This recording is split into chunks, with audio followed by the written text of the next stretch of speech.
Welcome to another team selection video brought to you by Billy's Cakes, joined once again by football manager Chris Dixon. Chris, it's been a long build-up, but finals are finally upon us. It's coming pretty quickly actually when you think about it, so from when we started off, but yeah, obviously delighted to be in the business end of the year. The weather's getting better and everyone's up and about this time of year, so looking forward to getting into it. I think across the competition it's looking like it's a great week of finals. I think every game's got their own sort of little stories there, so it should be 4 pretty competitive games, and yeah, also looking forward to ours out of the Williamstown on Sunday. Obviously the club won't be just content with making the top 4 and making the finals, but you must be proud of the achievement to, I guess, buck the trend of first year standalone clubs who haven't been so successful in their first years. It was always a bit of an unknown, I guess, for bringing sort of, I guess, a new coach in, 34 new players, so we always felt we had a pretty strong list, but we knew it was going to take a bit of time to gel. So top 4 was always the aim, but I guess probably when you drop your first 2 games and 3 out of the first 5, it became less and less likely. But obviously we've been really pleased with the way we've been able to sort of finish off the year. We knew that we were always going to get better as the year went on, so really just happy with the way we've obviously strung a few games together now and looking forward to being and competing in the business end of the year. Now our opponents for this week's qualifying final are Footscray. We beat them by 41 points earlier in the year to notch up our first win of the season. Can you take anything away from that, or was it so long ago that a lot of the stuff to come out of that game is now relevant? Probably a fair bit of the personnel's changed with both sides. Obviously that was real early on in the season, so both teams probably were nowhere near sort of top gear or anything like that. But I think there's probably a couple of elements that we can take out of it. So there were some things on the day that we were pleased with, and probably a few other things that we weren't so pleased with. So we've had a look at that game, seen what we did well, what we haven't done well. But I think probably as a whole, because it was that long ago, I think both teams have probably changed the style of play and also personnel a fair bit. So certainly a few aspects, but not a great deal. Now, speaking on the teams, there's a few familiar faces in the Bulldogs lineup. What are you expecting from their lineup this week? I think they'll probably be having a few coming back in, so I think probably their side that beat Richmond on the weekend was probably one of their weaker sides for the year in terms of AFL personnel, so they'll probably have a few coming back in. It's funny with, I guess, so many of the boys knowing each other and even a few of the boys living together. It's amazing sort of the whispers that occur between the two clubs, so I think we'll probably have a fair idea about what they're going to do, and they probably know exactly what we're going to do as well. So yeah, we're looking forward to tackling them head on, whoever takes the field. Now, just moving off the senior game for a second, our development team, who finished top of the ladder in the Development League, played Box Hill, who they've created quite a rivalry with over the last few years. That's a big occasion for them. Yeah, and they've done a really good job to finish top of the ladder, so it's a credit to sort of all the young and up-and-coming kids that we've got coming through. So, as you mentioned, the Williamstown Box Hill development games over the past probably 5 years have been all pretty epic contests. So it's great this year the development final series has changed to a Final 4 system, so 1 and 2 get the double chance, which is great. So obviously the development side, if they win, they go straight through to grand final. So it's obviously a pretty big incentive for them to come out on top. But I think probably Box Hill and us have probably shown they've probably been the 2 strongest development sides going around. So there's been some pretty thrilling games. Obviously the grand final last year, which was Golden Point.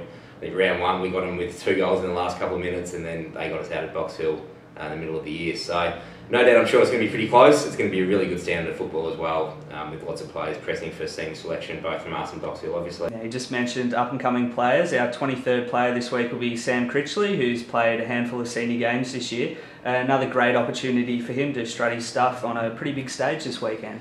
He's deserved it, so it's the 23rd spot probably causes us as much selection headaches as the rest of the side, because we do have sort of a few options there. So he's certainly been able to come in and, yeah, whenever he's come in and played senior football, he's been really outstanding. So he's obviously played a few Foxtel Cup games as well, which is getting him experience on a bigger stage. So he's got his versatility and sort of been able to play down back, up forward and in the ruck as well has been pretty important for us. So we'll probably see him this week playing more down back, but we do know that we can sort of move him forward if required as well. So great chance for him to come in and really show what he's about, and I'm sure he's going to really contribute to the team. Okay, well let's look at the lineup to face Footscray this Sunday at Whitten Oval. So from the back line, Dave Fay, Sam Critchley, Nick Singh. Half back, Lee Masters, Brad Mangan, Ed Carr. Through the middle, Willie Wheeler, Ben Jolly, Ben Davies.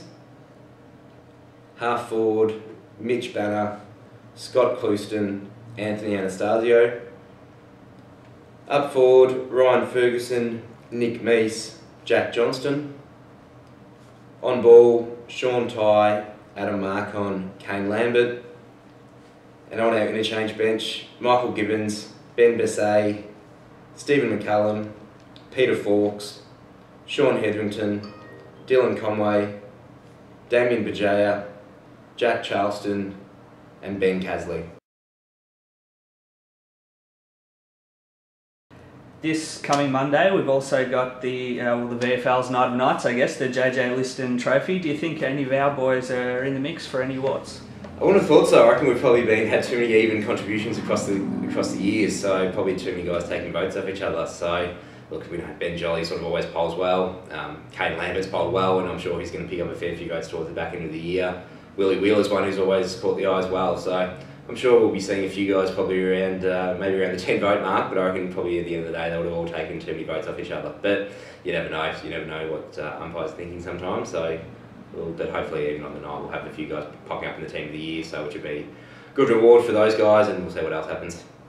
And speaking of awards nights, we've also set a date, October 3rd, for our presentation night. What can you tell us about that night? Well, it's great we've been able to secure the Williamstown Town Hall, so really iconic venue.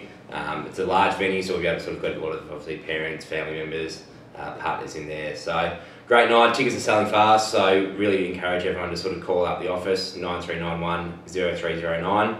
Book in. As I said, Friday the 3rd of October, and looking forward to celebrating what's going to be our best and fairest night in our 150th year. So that should be a pretty big night for the club. So just to finish up, obviously a massive occasion for the club this week with two sides playing finals back-to-back at Whitten Oval. You must be expecting a massive crowd out in the western suburbs this week. I think it's going to be a great thing for VFL football. So obviously the Bulldogs hosting a game at the Whitten Oval. I'm sure there's going to be a lot of Bulldog supporters there before the AFL game. So I think early projections have the crowd anywhere up to 10,000 people. So I think it's going to be a fantastic spectacle. It's going to be great to see so many people there watching what's going to be a high-quality VFL game. So obviously we want to see as many blue and gold supporters there as possible. It's great that we've got both teams on the same day, so we'll be encouraging people to get there at 10 o'clock, watch the development game, and obviously sort of hang around and watch the seniors afterwards. So I think the weather's going to be 22 degrees and sunny, so no excuse why people shouldn't be getting out there and watching a really high standard VFL game. So I think we're encouraging all supporters to book early. I think you can pre-book tickets if you follow details through to our website. It's got all the information there, so jump on williamstownfc.com.au and grab your ticket. Just save you the hassle of buying one on the day. You'll be able to get straight into the Whitten Oval and see hopefully 2 wins on the day. Let's hope so. Chris, thanks for joining us once again, and best of luck over the weekend. Cheers.